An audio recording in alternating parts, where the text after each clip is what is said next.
썰TV 구독자 여러분, 안녕하세요. 저는 경기 시흥에 거주 중인 30대 중후반 여성입니다. 평소 썰TV 사연을 종종 듣곤 하는데 얼마 전 이혼한 제 이야기도 들려드리면 좋을 것 같다는 생각에 사연 보냈습니다. 전 남편과 이혼한 지는 이제 반년이 다 되어가네요. 그 인간은 본인 엄마밖에 모르는 인간이었습니다. 자신의 엄마가 귀하면 다른 사람의 엄마도 귀하다고 생각해야 하는데 그런 게 하나도 없었어요. 어찌나 이기적인지 본인 가족이나 엄마밖에 모르는 마마보이라고나 할까요? 진작 알았더라면 결혼이고 나발이고 아예 시작도 안 했을 겁니다. 결혼하기 전에 알았다면 얼마나 좋았을까요? 결혼 전에는 다 해줄 것처럼 굴고 잘 보이더니 결혼하면 땡입니다. 그제야 본색들 드러내더라고요. 저희 엄마는 뒷전이고 시모만 죽어라 챙기는 남편에게 서운했습니다. 아니 미워 죽을 것 같았어요. 나중에 엄마가 돌아가시고 나서도 정신 못 차리고 되지도 않는 소리 하길래 그냥 확 이혼해버렸어요.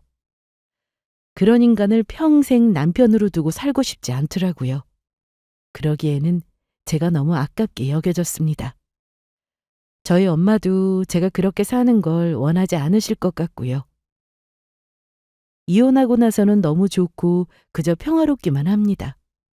저도 그 인간처럼 저만 생각하면 사니까 마음이 참 편하더라고요. 이제 그 누구보다 저를 최우선으로 두고 살려고 합니다. 그럼 지금부터 그 인간과 저 사이에 무슨 일이 있었는지 들려드릴게요. 이야기 시작하기 전에 제가 애정하는 썰TV 좋아요와 구독 많이 눌러주시기 바랍니다. 그럼 시작하겠습니다. 우선 저와 그 인간이 만난 시점부터 말씀드릴게요. 우리는 엄마의 소개로 만나게 되었습니다. 아니, 정확히 말하면 그 인간이 저를 보고 첫눈에 반해서 엄마한테 잘 보이려 노력했던 거죠.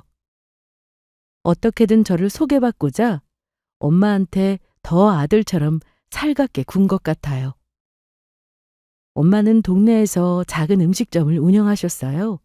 손맛이 진짜 기가 막혔거든요. 시내 쪽이 아닌 구석에 자리 잡고 있어서 알만한 사람들만 아는 그런 곳이었습니다. 자리가 그렇게 좋은 건 아니라서 장사가 잘 될까 걱정되시겠지만 전혀요. 동네에서 알만한 사람은 아는 맛집이라고나 할까요? 직장인들 사이에서 은근히 사랑받는 곳이었습니다. 저희 엄마가 손도 크셔서 서비스를 팍팍 챙겨주셨거든요. 직장인들이 점심시간에 밥 먹으러 오면 우리 딸 생각난다고 더 챙겨주시곤 하셨대요. 사람은 밥심이다. 밥을 든든하게 먹어야 일도 잘한다면서요. 워낙 정도 많고 착하신 분이라 단골들과 사이좋게 지내시곤 했습니다. 그러던 어느 날 남편이 엄마 가게에 들러 식사를 하게 된 거죠. 조금 웃긴 이야기긴 하지만 시모가 진짜 음식을 지지리도 못합니다.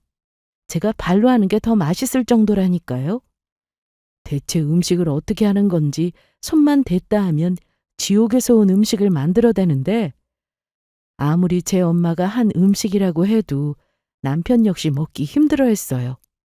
그러다가 손맛 좋은 엄마의 음식을 맛본 뒤로 단골 손님이 되었다고 하더군요. 연애 때는 시모 음식 솜씨가 영 꽝이라고 해서 대체 얼마나 안 좋으면 이러나 싶었어요. 나중에 결혼하고 나서 시모의 음식을 딱 먹어봤는데 표정 관리하느라 혼났습니다. 남편이 왜 이렇게까지 엄마 음식을 사랑하는지 알겠더군요.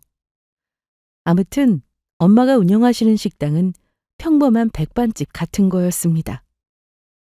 남편이 제일 좋아하는 음식이 바로 한식이에요. 그러니 엄마가 운영하시는 식당을 좋아할 수밖에 없었죠. 날마다 반찬도 조금씩 바뀌고 제철 재료를 이용하여 요리하다 보니까 남편은 거의 매일매일 엄마 가게에 점심 먹으러 왔다고 합니다. 그렇게 단골 손님으로 눈도장을 확실히 찍게 됐고 정 많은 엄마는 그런 남편을 더욱 잘 챙겨주셨대요. 서비스는 기본이고 남편이 좋아하는 음식을 몇 개 더 만들어서 반찬으로 내어주기까지 하셨죠. 처음에는 아무리 단골이라고 해도 그렇게까지 할 필요 있냐고 했는데 나중에 알고 보니 엄마는 남편을 사위로 점 찍어두고 계신 거였습니다. 그래서 더욱 잘 챙겨주셨던 거죠. 보니까 밥도 복스럽게 잘 먹고 성격도 나쁘지 않은 것 같고 무엇보다 안정적이고 탄탄한 직업이 마음에 들었다고 하셨어요. 남편은 대기업에서 근무하고 있었거든요. 능력 좋고 집안이 어떻고 뭐 이런 거 다 떠나서 그저 안정적인 직업을 가지고 있는 게 엄마의 마음을 사로잡은 결정적인 이유였던 것 같습니다. 마침 여자친구도 없다고 하니까 저랑 이어주면 괜찮겠다고 생각하신 거겠죠. 남편은 엄마를 이모라고 부르며 둘은 친해지게 되었어요. 그리고 어느 날 엄마는 자신의 딸을 한번 만나보지 않겠냐며 제 사진을 보여주셨다고 합니다. 웃긴 건 남편의 반응이었어요. 실물로 본 것도 아닌데 제 사진이 엄청 좋아하면서 마음에 쏙 든다고 했답니다. 제가 본인의 이상형이라나 뭐라나. 이모한테 이렇게 미인인 딸이 있었냐면서 진작 소개해주지 왜 이제서야 말하냐고 했대요. 엄마는 마음에 들어하는 것 같아서 다행이라며 나중에 자연스럽게 자리를 만들어 볼 테니 그때 한번 이야기 나눠보라고 하셨대요. 이때부터 저는 한동안 엄마에게 들들 볶였습니다. 제가 주말이나 공휴일 같은 날 가끔씩 가게에 나가서 엄마 일을 도와드리거든요. 그런데 저도 사람인지라 평일 내내 일하고 야근에 시달리다 보면 주말은 진짜 꿀맛과도 같습니다. 그 달콤한 유혹을 어떻게 뿌리칠 수 있겠어요? 쉬는 날 방에서 한 발자국도 나오지 않고 이불과 한 몸이 되는 거. 저는 이런 삶이 너무도 좋았습니다. 그래서 조금 뒹굴뒹굴하며 쉬고 싶은데 엄마가 와서 일 좀 도와달라며 재촉하셨어요.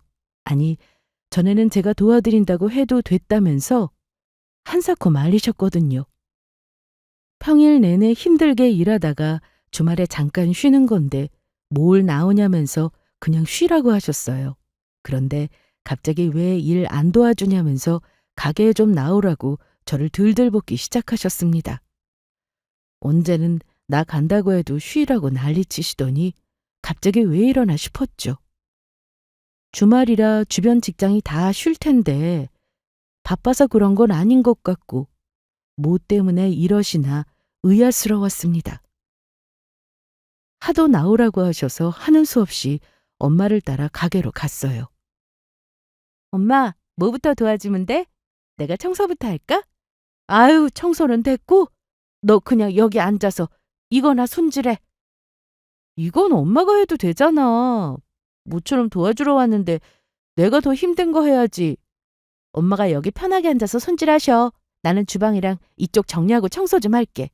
아유, 글쎄 괜찮다니까. 청소는 엄마가 다 해서 깨끗해. 그러니까 그냥 여기 잠자코 앉아서 재료 손질만 해줘. 알았지? 카운터 봐줘도 좋고. 엄마의 반응이 참 이상했습니다. 계속 가게 일 좀 도와달라고 하셔서 뭐 힘든 일 부탁하시려나 했거든요. 그런데 그냥 홀에 앉아서 재료 손질이나 하라고 하셨어요. 그렇게 가게 나오라고 부탁하시더니 겨우 재료 손질이나 시키시는 건가 의아스러웠습니다. 일어나서 주방이랑 홀이랑 왔다 갔다 하려고 해도 그냥 앉아서 재료 손질이나 하라면서 말리셨어요. 그렇게 주말에 한 번씩은 엄마 가게에 들러 일을 도와드렸고 그때마다 홀에 앉아 재료 손질을 하거나 카운터를 보곤 했습니다. 나중에 알고 보니 그게 다 남편에게 저를 보여주기 위한 거였더라고요. 남편은 주말에도 가게에 찾아와서 식사를 했고 제 눈에도 익을 정도로 자주 찾아왔습니다.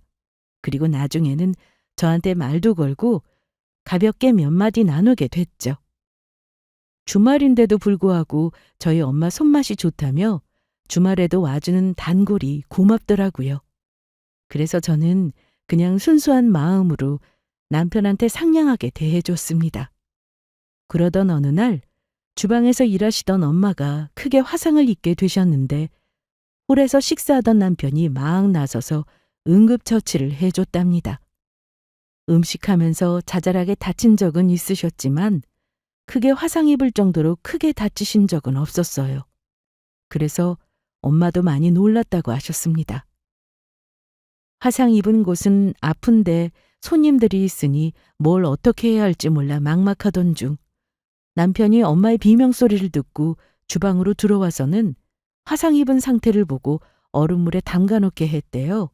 그리고 근처 약국에 들러 응급처치할 수 있는 용품을 사고 본인 차로 엄마를 병원으로 모시고 갔다고 했습니다. 가게는 얼른 문을 닫고 말이죠. 저는 이 이야기를 나중에 듣게 됐어요. 퇴근하고 집에 왔더니 엄마 팔에 화상이 심하게 올라와 있더군요. 너무 놀라서 어떻게 된 일이냐고 했더니 주방에서 조리하다가 실수로 발을 헛디뎌서 팔팔 끓던 물이 엎어졌다고 하셨어요. 그리고 남편이 나서서 도와줬다는 것도 다 설명해 주셨습니다. 그 말을 듣는데 저 대신 엄마를 도와준 남편에게 무척이나 고맙더군요. 엄마의 발은 다행히 치료가 가능한 수준이었고 병원에서 응급처치가 잘 되었다는 말을 들었다고 하셨어요. 그 말을 들으니 가만히 있을 수 없겠더라고요. 감사한 마음에 엄마에게 그분 번호를 받게 되었고 전화로 감사하다는 인사를 건넸습니다. 그리고 뭐라도 해주고 싶다고 했더니 언제 저랑 밥 한번 같이 먹자고 하더군요. 본인은 그거면 된다고요. 그래서 저는 알겠다며 맛있는 거 사주겠다고 했죠. 아마 그게 우리의 첫 데이트였을 거예요. 공식적인 데이트는 아니지만 그날을 기점으로 저 역시 남편에게 마음이 생겼으니까요. 그렇게 우리는 연락을 자주 주고받으며 마음을 키워나갔고 나중에 정식적인 교제를 시작했습니다. 그리고 연애하는 내내 남편은 저희 엄마 가게에 자주 찾아와 아들처럼 살갑게 굴었어요. 그 모습에 엄마는 너무도 좋아하셨고요. 왜 딸도 좋지만 아들도 아들만의 듬직한 매력이 있잖아요. 엄마도 아들을 갖고 싶으셨는지 남편을 정말 아들처럼 생각하며 예뻐해 주셨습니다. 그리고 우리더러 언제 결혼하냐면서 서로 나이 차는데 미루지 말고 서둘러 결혼하라며 부추기셨죠. 그 말에 남편은 쑥스러운 듯 머리만 극적거렸고요. 뭐 서로 딱 결혼하기 좋을 나이고 어차피 결혼을 전제로 만나고 있는데 미룰 게 뭐 있냐는 말씀이셨어요. 이때 저희가 만난 지 1년 조금 넘었을 때였거든요. 한 사람과 사계절을 다 경험했다면 결혼하기 충분하다고 하셨습니다. 무엇보다 직장 든든하고 사람 좋은데 얼른 결혼해서 안정적으로 가정 꾸리고 살면 좋지 않냐고 하셨죠. 그런 분위기가 막 형성되니까 자연스럽게 남편과 결혼 이야기를 나누게 되었습니다. 엄마 말씀처럼 어차피 결혼 생각하고 만나는 사이인데 미룰 게 뭐 있나 싶더라고요. 결혼 준비하면서 연애 기간 조금 더 갖고 식 올리는 걸로 의견을 모았습니다. 그리고 그 다음 해에 저희는 결혼했어요. 결혼할 때 서로 모아놓은 돈으로 양가 부모님의 도움을 받아 결혼했습니다. 다행히 대출 없이 식 올리고 신혼집도 마련했어요. 저희 엄마가 진짜 많이 도와주셨거든요. 열심히 장사한 돈 저를 위해 열심히 한 푼 두 푼 모아놓으셨더라고요. 엄마 노후자금으로 사용하라고 했지만 엄마 쓸 돈 충분하다면서 남편을 통해 큰 돈을 전해주셨습니다. 나 결혼할 때 뭐 하나라도 제대로 해주고 싶다고 하셔서 감사한 마음으로 받았어요. 도와주신 만큼 꼭 잘 사는 모습 보여드리겠다고 다짐했습니다. 그러나 인생이란 게 제 마음대로 흘러가지 않더군요. 저는 남편을 정말 좋게 봐서 결혼해서도 아무 문제 없이 잘 살 수 있을 거라 생각했습니다. 그런데 아니었어요. 남편은 결혼 전까지만 해도 저와 엄마에게 정말 좋은 사람이었습니다. 진짜 1등 신랑감이라는 말이 절로 나올 정도였어요. 주변에서는 시집 한번 잘 간다며 부러워하는 사람도 많았습니다. 하지만 결혼하고 나서부터는 내가 알던 사람이 맞나 할 정도로 싹 바뀌더군요. 틈만 나면 엄마 가게에 찾아가서 엄마에게 말동무도 해드리고 일도 도와주던 싹싹한 모습은 온데간데 없이 사라지고 모든 걸 귀찮아했습니다. 심지어는 제가 엄마 보러 가는 것조차 싫어하더라고요. 당신 또 장모님 가게 가려고? 모처럼 쉬는데 엄마 좀 도와드리려고 오랜만에 얼굴도 볼 겸. 저번에 갔으면 됐지 뭘 이렇게 자주 가. 그러지 말고 얼른 장이나 봐서 저녁 차려줘. 이따가 엄마 오시기로 했어. 같이 저녁 먹으려고. 뭐? 아니 그걸 이렇게 갑자기 말하면 어떡해. 나한테 물어보고 오시라고 했어야지. 에이, 뭐 어때? 우리 엄마가 남도 아니고 당신 우리 엄마 오는 게 그렇게 싫어? 그래. 세상에 어느 며느리가 시어머니 오는 걸 반기겠니? 어머님 오시면 청소부터 음식까지 내가 신경 쓸 게 한두 가지가 아니란 말이야. 그리고 이런 건 미리미리 말했어야지. 엄마한테 오늘 가겠다고 말씀드렸는데 갑자기 이러면 어쩌자는 거야. 나중에 장모님은 보러 가면 되지. 거리도 가까운데 얼마든지 볼 수 있잖아. 그리고 이미 오시라고 했는데 뭐 어쩌겠어. 엄마가 당신이 한 닭볶음탕이 너무 먹고 싶다고 하시더라.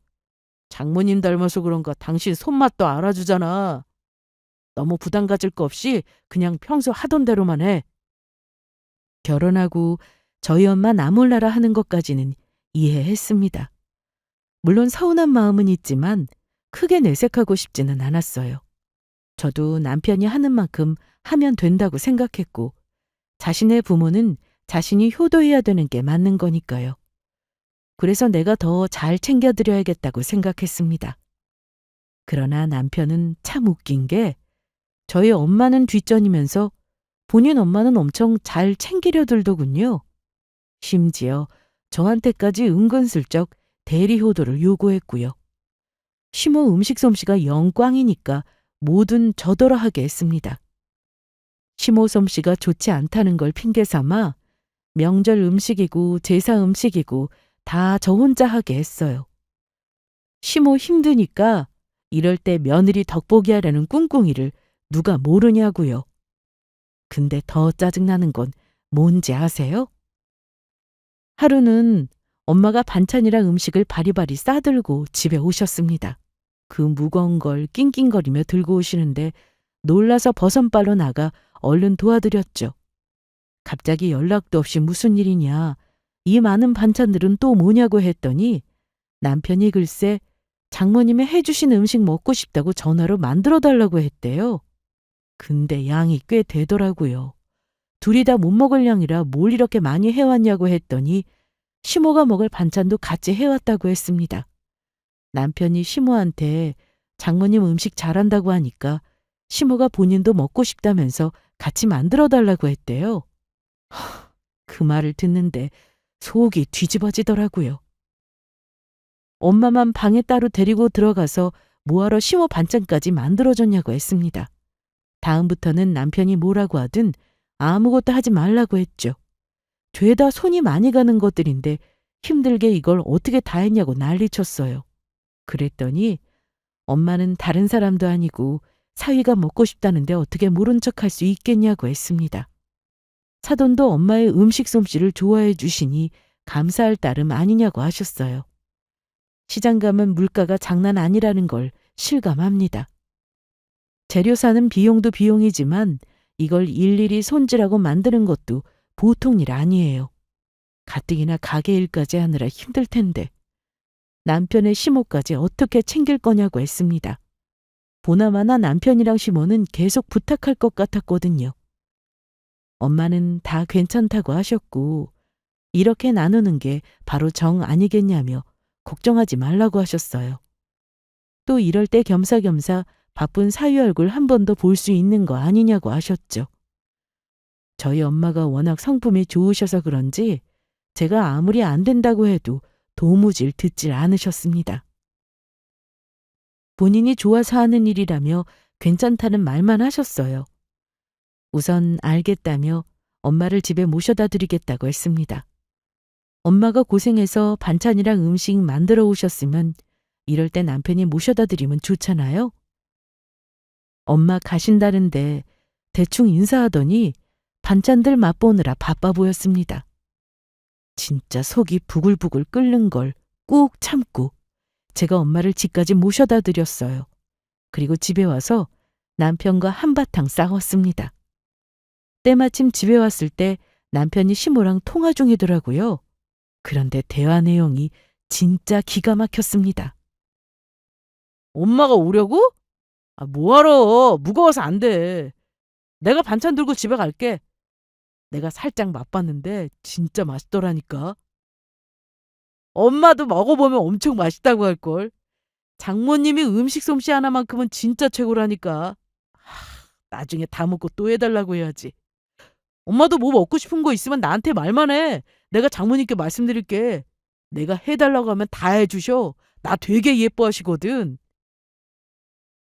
대놓고 우리 엄마를 부려먹겠다는 말에 더 이상 참지 못하고 남편 손에 들린 전화기를 빼앗아 제가 대신 시모에게 이렇게 말했습니다. 저희 엄마 가게 음식 준비하는 것만 해도 힘드시니 다음부터는 반찬 가게에서 사 드시거나 직접 만들어 드시라고 말이죠. 전화를 뚝 끊고 남편한테 이게 뭐 하는 짓이냐고 따졌어요. 그러자 남편이 더 적반하장으로 나왔습니다. 시모한테 그리 버릇없게 말하고 뚝 끊어버리면 어쩌냐고 하더군요. 그래서 지금 내가 한 행동 때문에 화난 거냐고 물었고 나는 네가 한 행동 때문에 속이 뒤집히다 못해 뚜껑 열리기 일보 직전이라고 소리쳤어요. 진짜 숨도 안 쉬고 내가 뭐 때문에 화가 났는지 조목조목 다 이야기했습니다. 그동안 서운한 것까지 모조리 다요.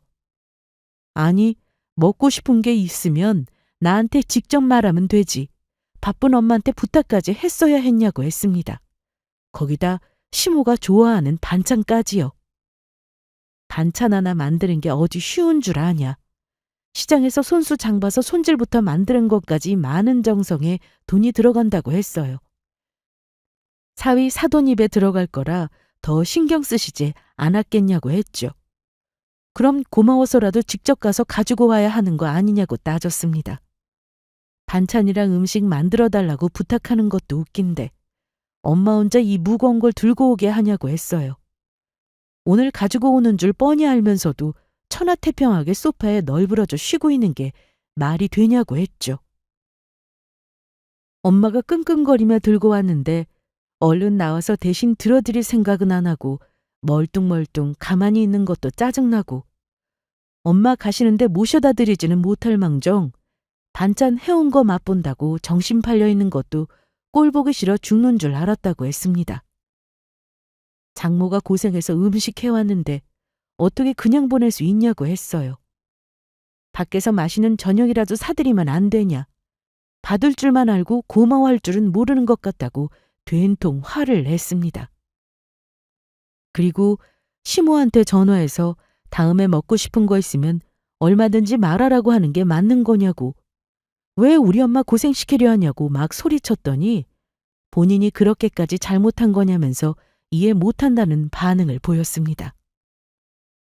장모님이 필요한 거 있으면 얼마든지 말하라고 했다면서 본인이 뭘 그렇게 잘못했길래 화를 내냐고 했어요. 우리가 남도 아니고 사위로서 사돈으로서 입감 반찬 좀 만들어 달라고 하지도 못하냐고 뻔뻔하게 화를 냈습니다. 진짜 대화가 안 통하더라고요. 본인이 뭘 잘못한 건지도 모르고 저더러 이런 거 하나 이해 못 해주냐고 저를 이상한 사람 취급했습니다. 제가 고생한 것도 아닌데 왜 화를 내냐부터 장모님이 좋다면서 해주신다고 한 건데 왜 이렇게 예민하게 반응하냐고 했어요. 저더러 시모는 나 몰라라 하고 본인 엄마만 챙긴다는 소리를 하더군요. 누가 누구한테 할 소리인데. 이날 남편이랑 진짜 대판 싸웠습니다. 결혼하고 처음이었어요. 그동안 자잘하게 싸운 일은 있었지만 이 정도로 열 올리면서 싸운 건 처음이었습니다. 아니 어쩌면 진작 이렇게 싸웠어야 했는지도 몰라요. 그래야 오만정 다 떨쳐내고 하루빨리 이혼했을 테니까요.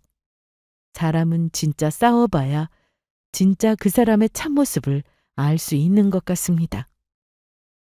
남편은 본인이 잘못했음에도 불구하고 저한테 삐져서 제대로 말도 안 했어요. 저도 그런 남편을 풀어줄 마음 없었고요. 진짜 어이없지 않아요? 화를 낼 사람은 저잖아요. 싸우면서 우리 엄마를 나몰라라 한 건 남편이라며 결혼하고 어떻게 이렇게 달라질 수 있냐면서 진짜 그동안 참았던 말까지 다 터뜨렸습니다. 그랬더니 저더러 하나하나 따지고 있었냐면서 오히려 본인이 더 삐지더라고요. 그러거나 말거나 진짜 상대하기 싫어서 그냥 내버려 뒀습니다. 그러던 어느 날 시모의 생신날이 다가왔고 남편은 그제서야 같이 가자며 말을 걸어왔어요. 정말 내키지 않았지만 아무리 그래도 며느리로서 할 도리는 다 해야 될 것 같아 알겠다고 했습니다. 그날 시부모를 모시고 비싼 음식점에서 식사를 대접했어요. 그리고 그날 이후로도 우리 부부는 말 한마디 안 하며 냉담한 시간을 보냈습니다.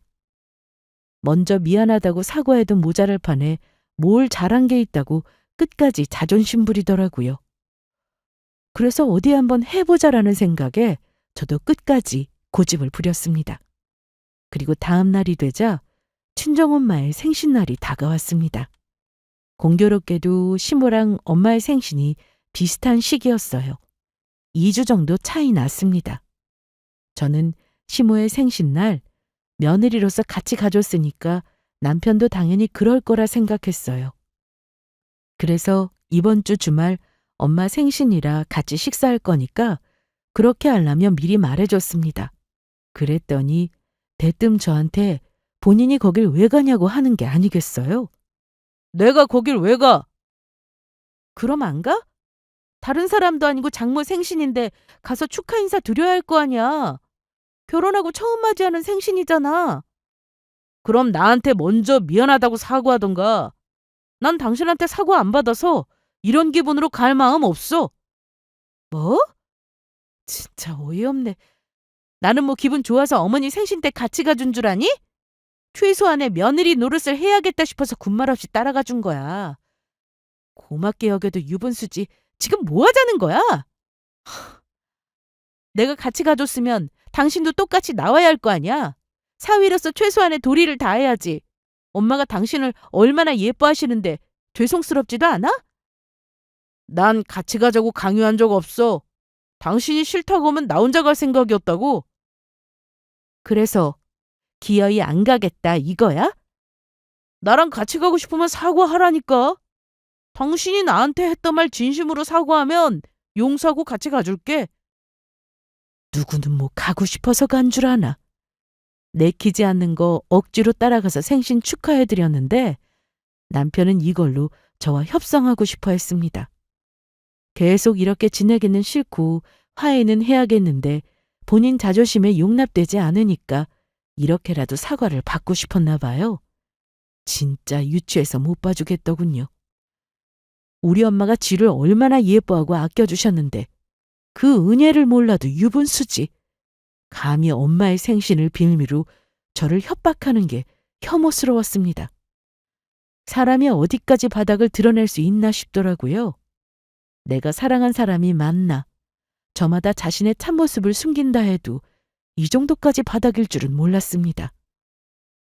받은 게 있으면 본인도 내어줄 수 있어야 하는데 그런 마음이라고는 조금도 모르는 것 같더라고요. 이렇게까지 이기적이고 본인 가족밖에 모르는 유치한 마마보이였다니. 이때 오만정이 다 떨어지더군요. 그래서 됐다고 그냥 혼자 가겠다고 했습니다. 제가 잘못한 거라면 기꺼이 사과하겠지만 잘못한 것도 없는데 사과하는 건 아니잖아요. 더군다나 엄마의 생신을 가지고 협상하려는 꼼수에 넘어가고 싶지 않았습니다. 그래서 그냥 저 혼자 다녀오겠다고 했어요. 어차피 결혼한 이후 엄마한테 사위 노릇 한 번도 한 적 없어서 괜찮다고 했습니다. 그랬더니 화해 안 하고 계속 이렇게 지낼 거냐며 저더러 자존심 그만 부리고 먼저 미안하다고 사과하라고 했어요. 그럼 본인이 너그럽게 다 용서해 주겠다면서요. 되도 않는 소리를 들으니 헛웃음만 나왔습니다. 사과? 용서? 그건 제가 남편에게 할 말이었어요. 감히 제 입에 올릴 단어가 아니었습니다. 이때 그나마 남아있던 한 톨의 정마저 다 떨어져 나간 것 같아요. 내가 이런 놈을 믿고 결혼했구나 뼈저리게 느꼈습니다. 엄마와 저를 속이고 이렇게나 두 얼굴인 사람인 줄 누가 알았겠냐고요. 속으로 이혼을 결심하고 사과는 개나 주라고 했어요. 사과할 사람이 누군데 지금 나더러 사과를 요구하는 거냐면서 그냥 이렇게 지내자고 했습니다. 이제 와서 화해하고 잘해보는 게 무슨 소용이냐면서 말이죠. 그렇게 저는 홀로 집을 나와 친정집으로 향했습니다. 엄마는 왜 혼자 왔냐며 의아해하셨고 남편은 회사 일이 너무 바빠서 못 오게 됐다며 대충 둘러댔어요. 부자연스러운 태도에 엄마는 더 이상 묻지 않고 남편을 찾지 않으셨습니다. 아무래도 눈치채신 것 같더라고요. 하긴 결혼 전에는 그렇게 장모님 하면서 엄마를 잘 챙겼는데 결혼하고 나서는 입 싹 닫고 시모만 챙겼습니다. 엄마도 눈치가 빠르신 편이라 남편인 정과 다르다는 걸 모르지 않으실 거예요. 아무리 바빠도 생신날 저 혼자 왔으니까 안 봐도 훤하셨겠죠. 저는 좋은 날 괜히 기분 상하고 싶지 않았습니다. 그래서 애써 아무렇지 않은 척하면서 엄마와 생신을 축하드렸어요. 엄마랑 맛있는 것도 먹고 모처럼 오랜만에 데이트를 즐겼습니다. 그리고 그 이후로 남편과의 이혼을 진지하게 생각하게 됐어요. 결혼하고 나서 정말 잘 살고 싶은 마음이 컸습니다. 다른 사람도 아닌 엄마가 소개해 주신 사람이니까 보란 듯이 잘 살고 싶었어요. 그런데 아무리 생각해도 결혼 생활을 유지하는 건 의미 없다고 여겨졌습니다.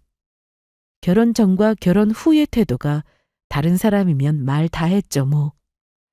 사람 고쳐 쓰는 거 아니라고 제가 서운한 부분 이야기한다고 해도 귀담아 들을 사람 아닙니다.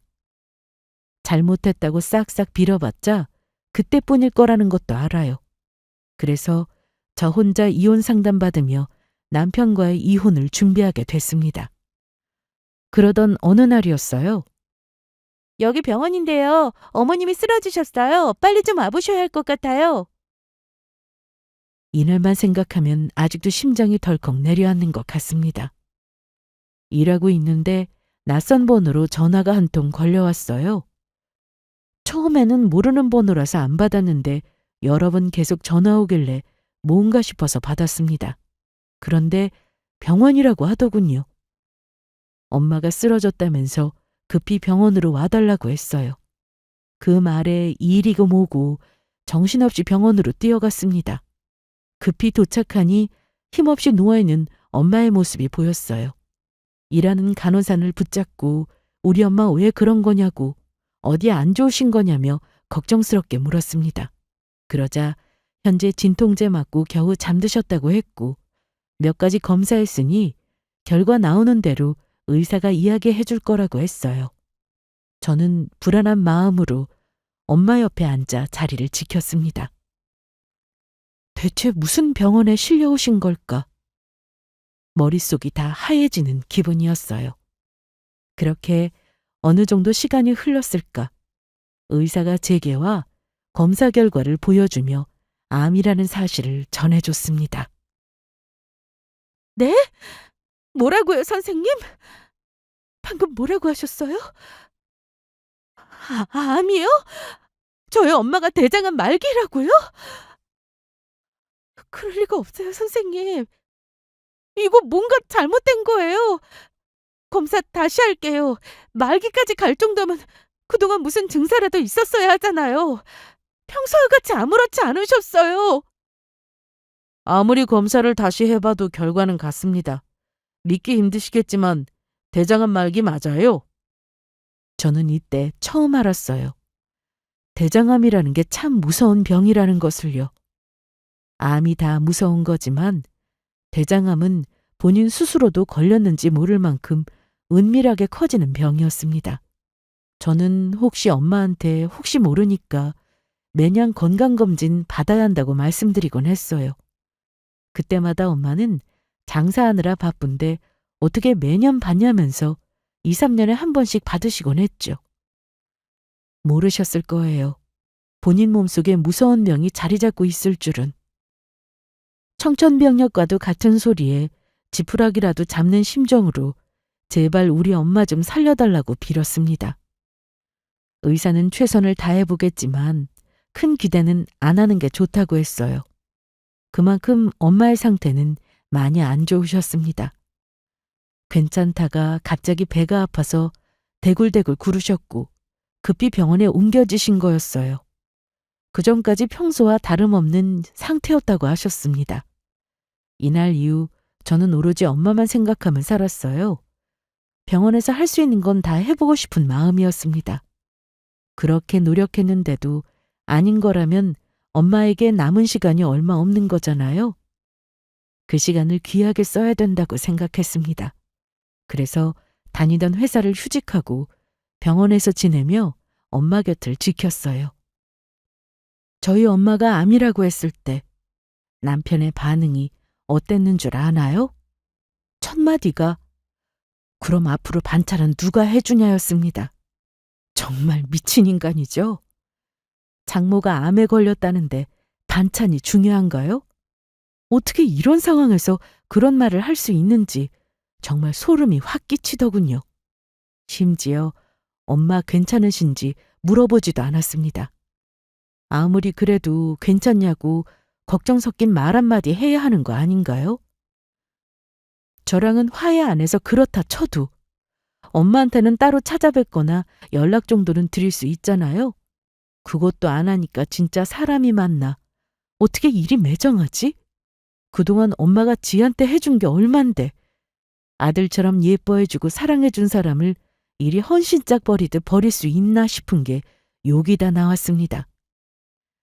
여기까지만 해도 충분히 인간 쓰레기라는 걸 인증한 셈인데 회사 휴직하면 앞으로 생활비는 어떻게 할 거냐면서 그것부터 걱정하는 것 같았습니다.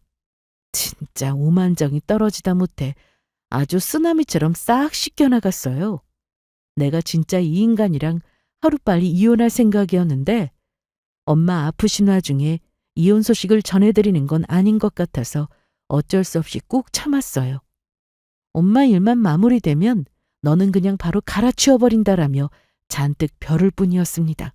그리고 생활비로 너한테 빚질 일 없을 테니 걱정하지 말라고 했어요. 이런 걸로 구차하게 굴지 몰랐지만 제가 남편한테 기댈 만큼 능력이 없는 사람도 아니고 얼마든지 해결할 수 있으니까 걱정하지 말라며 큰 소리 쳤습니다. 조금도 너한테 기댈 생각 없다고요. 휴직했어도 예정대로 생활비 꼬박꼬박 낼 테니까 지금처럼 뭘 하든 서로 상관하지 말고 알아서 살자고 했습니다. 그랬더니 계속 이렇게 살 거냐면서 혼자 또 난리치더군요. 사과 한 번이면 되는데 왜 미안하다는 말을 못해서 일을 이 지경으로 만드냐. 내가 장모님한테 사위 노릇 안 하는 건 다 제 탓이라는 쓰레기 같은 말을 내뱉었습니다. 아니, 저랑 엄마랑 무슨 상관이죠? 저는 저고 엄마는 엄마잖아요? 아무리 저랑 싸웠다고 해도 사위로서 제 할도리는 다 해야 한다고 생각합니다. 저는 시부모한테 남편처럼 행동하지 않았거든요. 남편과의 감정은 다 배제하고 며느리로서 할 도리는 다 했습니다. 그런데 남편은 정말 유치하더라고요. 저한테 삐졌다고 아주 오만 일을 다 내는 거 있죠? 이래서 사람은 겪어봐야 알 수 있다는 말이 괜히 나온 게 아닌 것 같습니다. 진짜 마음 같아서는 당장 이혼하고 싶었지만 엄마를 봐서 꾹 참고 오로지 엄마의 간병에만 집중했어요. 그렇게 몇 달이 흐르고 엄마의 상태는 좀처럼 나아지지 않았습니다. 오히려 안 좋아지기만 했어요. 상태가 많이 안 좋았던 터라 병원에서 치료받아도 한계에 부딪히곤 했습니다. 결국은 더 이상 해줄 게 없다며 마음의 준비를 하라는 말만 돌아왔어요. 그때 말로 표현할 수 없는 좌절감을 느꼈고 뭔가 더 해줄 수 없다는 무력함에 울부짖었습니다. 저와 엄마가 이렇게 힘든 시간을 보낼 동안 남편은 단 한 번도 병원에 찾아온 적이 없었어요. 연락 한 통도 없었고요.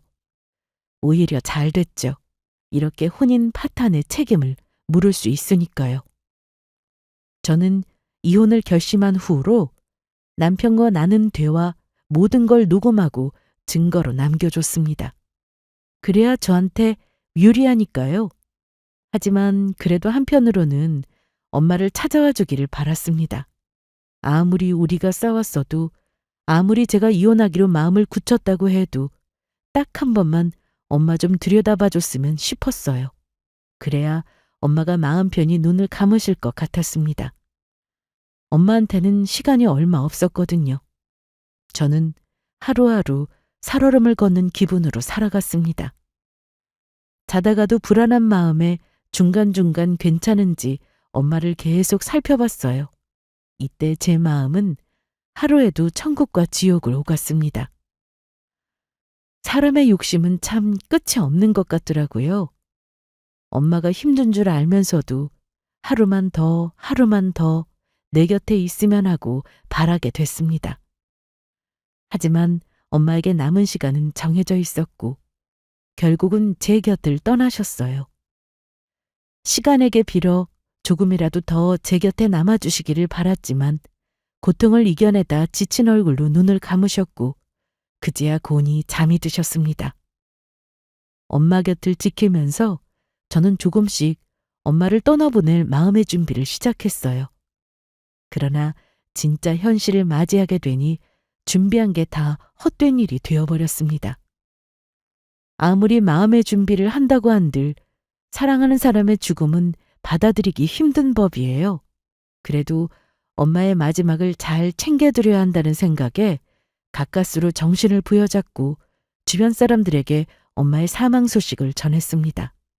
그리고 그제야 남편이 나타나서는 뻔뻔하게 제 옆에 서더군요. 마음 같아서는 네가 여길 왜 오냐면서 한바탕 난리치고 싶었습니다. 그러나 엄마의 마지막 가는 길을 시끄럽게 만들고 싶지 않았어요. 그래서 그냥 가만히 있었습니다. 그랬더니 이게 저를 아주 만만하게 본 모양이에요. 글쎄 저 모르게 아주 깜짝 이벤트를 준비했더군요.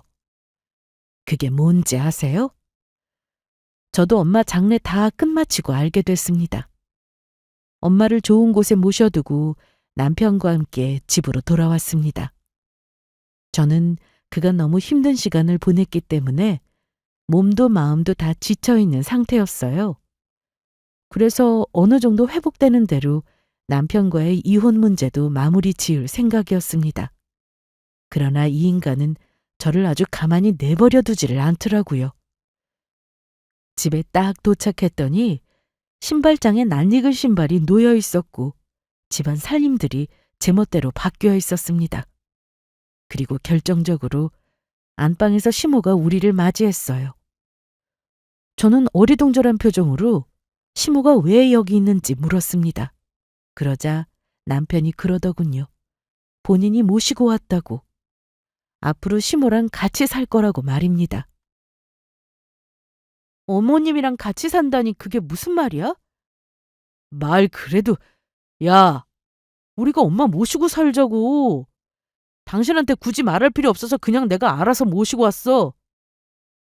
그러니까 나한테 말 한마디도 없이 왜 모시고 왔냐고. 그야 걱정돼서 그렇지. 아버지는 타지에서 일하시고 엄마 혼자 집에 계시는데 그럼 걱정 안 돼? 장모님 일 겪고 나니까 있을 때 잘해야겠더라. 나중에 돌아가시면 엄청 후회될 거 아니야. 조금이라도 건강하실 때 우리가 옆에서 잘 챙겨드려야지. 그리고 엄마 모시고 살면 당신도 좋잖아. 장모님한테 못다한 효도 우리 엄마한테 해드리면 되니까. 엄마가 또 자기를 오죽 예뻐하셔. 진짜 친딸처럼 생각해 주시잖아. 이참에 당신도 우리 엄마를 장모님이다 생각하고 지내. 이게 남편이란 인간이 제게 한 말입니다. 엄마를 잃고 힘들어하는 제게 거짓말 안 하고 딱 이렇게 말했어요. 그리고 덧붙인 말은 더 가관이었습니다.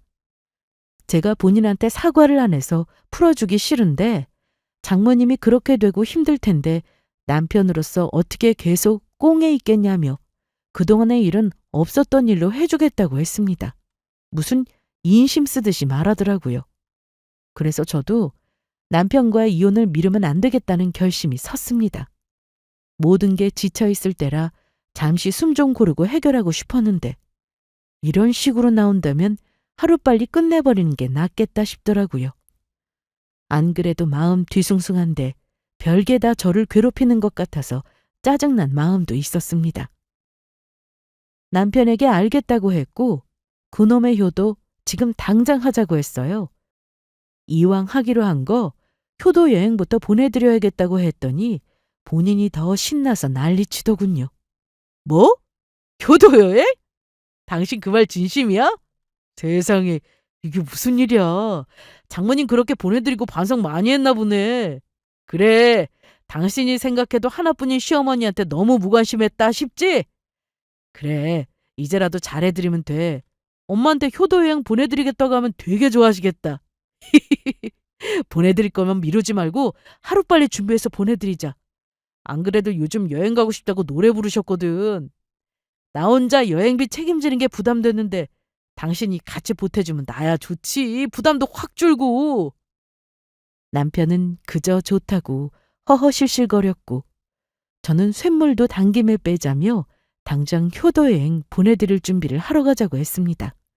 그러자 이렇게 빨리 준비하냐면서 놀라다가도 좋아서 어쩔 줄 모르는 표정으로 겉옷을 챙겨 입고 나오더라고요. 저랑 어디로 가는지도 모르고 신나하던 남편. 저는 마음속으로 실컷 웃어라 생각하고 남편을 데리고 나갔습니다. 정말 효도여행 보내주려고 이러냐고요? 아니죠. 제가 미쳤나요? 저는 남편을 데리고 즉시 법원으로 향했습니다. 미룰 게 뭐 있겠어요? 같이 이혼 접수할 생각이었습니다. 제가 차를 몰아 법원 앞에 멈추니까 남편이 놀라서 여긴 무슨 일이냐고 하더군요. 그래서 저는 사실대로 말했습니다. 나랑 이혼하고 내 엄마 효도여행은 내 돈으로 알아서 보내라고 했어요. 나 너랑 이혼할 거야. 너 같은 놈이랑 내가 왜 같이 사니? 더 이상 그럴 이유 없어. 사실 엄마 돌아가시기 전부터 너랑 이혼할 생각이었거든? 오늘 엄마 납골당에 모시고 온 내게 뭐? 엄마한테 못다한 효도를 네 엄마한테 하라고? 넌 하나뿐인 장모님한테 해준 게 뭐 있어? 아무것도 없으면서 나한테 대리효도하라고? 네 엄마는 네가 알아서 챙겨. 나한테 떠넘길 생각하지 말고. 우리 엄마 아파서 그러고 있을 동안 네가 사위 노릇 한 적이 있어? 남편 노릇을 한 적이 있어? 아무것도 없는데 누구한테 떠넘기려 들어? 그래도 덕분에 고맙게 됐어. 이게 다 증거가 돼서 유책 배우자로 몰아갈 수 있을 것 같거든? 그러니까 더 미룰 것 없이 여기서 이혼하자. 나랑 끝내고 네 엄마 효도여행은 네 손으로 직접 보내드려. 하나뿐인 아들 이혼 기념으로 보내드리는 여행이라고 꼭 전하고. 법원 앞에서 남편한테 온갖 말을 다 퍼부으며 진짜 말로써 흠씨 두들겨 팼습니다. 제 말이 틀린 말이 아니고 전부 사실이잖아요. 사과는 무슨 사과냐. 내가 너한테 뭘 잘못했길래 사과 타령하냐는 것부터 시작해서 겉과 속이 다른 너 같은 놈과 하루빨리 이혼하는 게 내 소원이라고 속 시원하게 소리쳤더니 잔뜩 놀라서는 토끼 눈으로 가만히 쳐다보기만 할 뿐이었습니다. 전부터 변호사한테 상담 다 받아놨고 증거까지 계속 확보해둬서 시간 싸움할 거 없이 좋게 도장 찍자고 했어요. 안 그러면 소송으로 이어질 수밖에 없다고요. 그랬더니 정말 자신과 이혼할 생각이었냐면서 별것도 아니고 조금 싸운 거 가지고 무슨 이혼이냐고 인정할 수 없다고 했습니다. 그 말에 그럼 소송하겠다고 했더니 그제서야 사태의 심각성을 느꼈나 봐요. 우리 사이에 뭔가 오해가 있었던 것 같다면서 미안하다고 사과했습니다.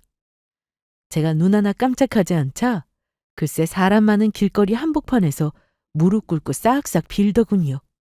본인은 이혼 생각이 없고 저 없이 살 자신이 없다는 소리까지 해댔습니다. 그럼 있을 때 잘했어야지. 이제 와서 왜 이러냐며 버스 떠났다고 남편의 손을 확 뿌리쳤어요. 내가 원하는 조건으로 합의 이혼시 보낼 테니까 내일까지 연락 없으면 바로 소송 진행하겠다고 했습니다. 지금이라도 합의할 마음이 있다면 같이 법원에 들어가서 접수하자고 했죠. 그랬더니 울며 불며 이혼은 무슨 이혼이냐고 아주 생난리를 쳐댔습니다. 마치 마트에서 장난감 안 사준다고 하자 떼쓰는 애들처럼요. 사람들 눈도 있고 너무 창피해서 그냥 길에 버려두고 저 혼자 차 타고 집으로 돌아왔어요. 그리고 짐을 대충 챙겨서 엄마 집으로 들어왔습니다. 남편은 그날 엄마 집까지 찾아와서 얼굴 보고 이야기 좀 하자며 저를 귀찮게 했고 저는 더 이상 할 말 없다며 문을 열어주지 않았어요. 계속 문 앞에서 귀찮게 하길래 급기야 경찰까지 불렀네요. 남편은 앞으로 뭐든 하라는 대로 다 하겠다며 각서까지 쓸 기세였고 그동안 본인이 한 행동을 다 잘못했다며 싹싹 빌었습니다. 본인이 다 잡은 물고기라 생각하고 안일하게 군 것 같다면서 진심으로 반성한다고 했죠. 그러나 저는 그 말에 흔들릴 사람이 아니었어요.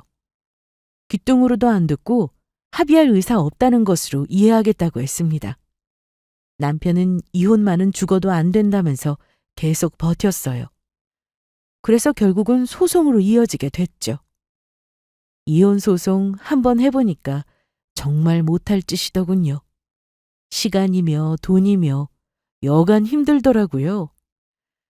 그래도 그 인간과 끝장낸다는 생각에 이 악물고 버텼습니다. 그리고 마침내 저한테 유리한 쪽으로 결과를 얻어냈고 그 인간과 깨끗하게 남남이 되었죠. 거기다 저는 위자료까지 받아냈어요. 그 인간은 정말 미안하다며 다시 잘해보자고 계속 찾아왔습니다. 하도 짜증나서 엄마 집 처분하고 아예 이사까지 해버렸어요. 어차피 엄마의 흔적이 가득한 곳이라 계속 있기 힘들었거든요. 그래서 남편이 모르는 곳으로 이사하고 번호까지 다 차단해버렸습니다.